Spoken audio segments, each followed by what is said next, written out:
দীর্ঘদিন সম্পর্কে আছে, কিন্তু হঠাৎ ফিলিংস কাজ করছে না। সম্পর্ক ধরে রাখতে ইচ্ছে করছে না। গুরুত্ব, টান, ভালোবাসা, মায়া কোনোটাই কাজ করছে না। সরাসরি জানিয়ে দিন। দুনিয়ার সবচেয়ে বোকা মানুষটাও জানে জোর করে সম্পর্ক টিকিয়ে রাখা যায় না। তাই যতই কষ্ট হোক, সে একদিন মানিয়ে নিতে পারবে, কিন্তু তা না জানিয়ে ভালোবাসার অভিনয় করে গেলেন এবং একাধিক সম্পর্কে জড়ালেন।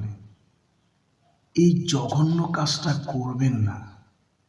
প্রতারণা অনেক রকম হলেও সবচেয়ে জঘন্য প্রতারণা হলো ডাবল টাইমিং। যাকে ভালোবাসি বলে মনে ধরে নিয়েছি এবং সেও ভালোবাসে বলে মনে বিশ্বাস করে নিয়েছে, সেই মনে আর যাই হোক এমন আঘাত করবেন না। একটা মানুষ পুরোপুরি নিঃস্ব হয়ে যায়।